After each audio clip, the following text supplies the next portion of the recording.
kurban ini bersepakat bahwa insya Allah kita akan melaksanakan penyembelihan hewan kurban pada hari Sabtu pada tanggal 11 Dzulhijjah, hari tasyrik pertama.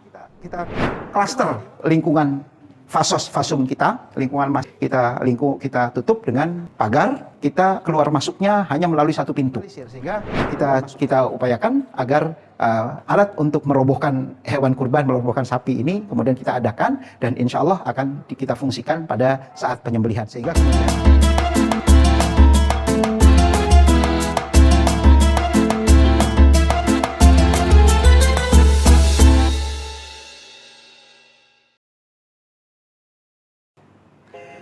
Bismillahirrahmanirrahim. Assalamualaikum warahmatullahi wabarakatuh.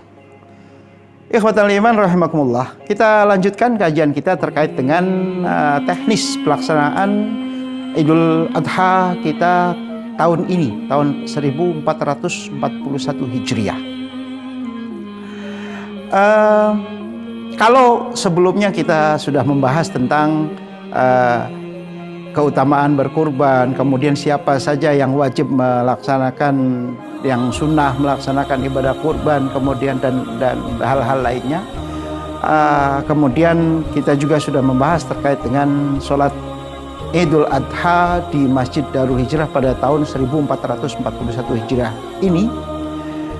Selanjutnya kita akan bahas terkait dengan bagaimana teknis pelaksanaan penyembelihan hewan kurban, yang insya Allah pada kesempatan ini, kalau tahun-tahun sebelumnya kita sudah melaksanakan penyembelihan hewan kurban itu kurang lebih yang sudah itu sekitar 13-14 ekor sapi dan lebih dari 20 bahkan mendekati 30 ekor kambing.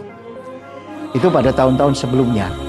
Kita berharap bahwa tahun ini tidak jauh meleset dari itu, dan insya Allah itu akan tercapai.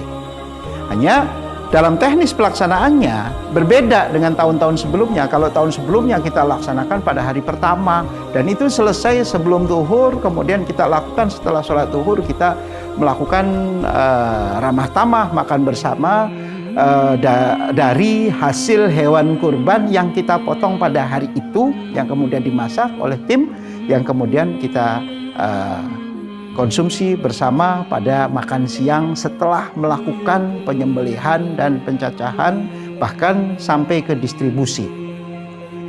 Untuk tahun ini, karena kebetulan masanya adalah masa pandemi COVID-19 ini, ditambah lagi Idul Adha terjadi insya Allah pada hari Jumat, 10 Dzulhijjahnya itu jatuh pada hari Jumat, sehingga bertepatan dengan 31 Juli 2020. Sehingga kemudian dengan mempertimbangkan banyak hal, akhirnya kami dari Yayasan Masjid Darul Hijrah Jatisari dengan teman-teman panitia yang diberi amanah untuk menjalankan penyembelihan hewan kurban ini bersepakat bahwa insya Allah kita akan melaksanakan penyembelihan hewan kurban pada hari Sabtu pada tanggal 11 Dzulhijjah, hari tasyrik pertama. Ikhwatal iman rahimakumullah. Teknisnya bagaimana untuk mengantisipasi tetap kita beradab dengan menggunakan protokol kesehatan? Teknisnya insya Allah kita akan melakukan mungkin semacam kita klaster lingkungan fasum kita, lingkungan masjid, kemudian lingkungan fasos RW, kita tutup dengan pagar yang tertutup, sehingga kemudian kita keluar masuknya hanya melalui satu pintu. Keluar masuk hanya melalui satu pintu, dan itu dikontrol dengan kita gunakan termogan, kemudian kita cuci tangan dan lain sebagainya. Ini untuk teknis pelaksananya. Kemudian biasanya pada tahun-tahun sebelumnya orang yang terlibat itu jumlahnya bisa ratusan. Artinya bisa kita kalkulasi bahwa panitia itu lebih dari 50 orang, ditambah lagi dengan relawan dari masing-masing RT yang jumlahnya 12 RT. minimal mereka mengerahkan 10 orang. Sudah ketahuan jumlahnya 10 orang dikalikan 12 saja, dikalikan 11 lah minus panitia, maka akan terkumpul 110 orang, ditambah dengan panitia maka akan terkumpul bisa 200 bahkan lebih.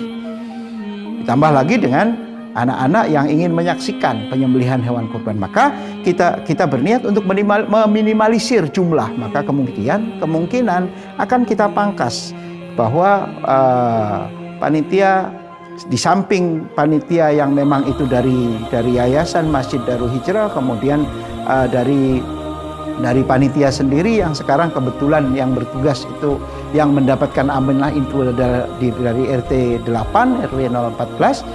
Insya Allah kemudian dari relawan RT itu mungkin akan dikurangi, mungkin tergantung kebijakan dari panitia itu nantinya akan dilakukan. Ini yang pertama. Kemudian yang kedua, untuk teknis penyembelihan, kami beritahukan bahwa selama ini kita melakukan penyembelihan itu tidak melibatkan pihak luar. Artinya kita tidak menyewa jagal dari luar, kita tidak menyewa tukang menguliti dari luar dan lain sebagainya. Semuanya dikerjakan oleh warga kita sendiri. Sehingga kemudian untuk tahun ini pun kita akan melaksanakannya seperti itu, insya Allah. Oleh karena itu, untuk memudahkan kita sekarang sudah menyiapkan alat untuk merobohkan sapi, karena memang selama ini barangkali menjadi problem tersendiri dan selama ini melibatkan banyak orang, terutama anak-anak yang menjadi penonton, sehingga kemudian akan menyebabkan kerumunan yang begitu masif, sehingga kemudian kita berupaya itu meminimalisir, sehingga kita upayakan agar alat untuk merobohkan hewan kurban, merobohkan sapi ini kemudian kita adakan dan insya Allah akan kita fungsikan pada saat penyembelihan, sehingga kemudian meminimalisir kesulitan yang mungkin terjadi dalam penyembelihan hewan kurban. Ini teknis. Yang nanti kelanjutannya bagaimana teknis distribusi dan lain sebagainya itu nanti akan dilakukan dengan kebijakan-kebijakan yang akan diambil oleh panitia dan selalu berkomunikasi dengan pihak Yayasan Masjid Darul Hijrah. Kemudian hal lain yang kemudian untuk meringankan kinerja kita, biasanya kita tidak ingin mengolah jeroan sapi atau jeroan kambing yang jeroan hijau, artinya jeroan warna hijau. Kalau yang merah masih kita kelola, yang hijau biasanya ada saudara kita yang mau mengolah itu, sehingga kemudian nanti kita kirim ke mereka yang memang siap untuk mengolah jeroan hijau itu. Ini yang mempercepat proses pelaksanaan penyembelihan dan sampai kemudian pencacahan, distribusi, bahkan kemudian sampai ke tangan orang-orang yang memang berhak untuk mendapatkan itu. Baik, ikhwatal iman, barangkali ini terkait dengan teknis. Lebih lanjut nanti bagaimana prakteknya segala macam itu nanti akan dieksekusi oleh panitia yang selalu berkomunikasi dengan Yayasan Masjid Darul Hijrah Jatisari. Mohon maaf atas segala kekurangan. Hadani Allah wa iyyakum ajmain. Assalamualaikum warahmatullahi wabarakatuh.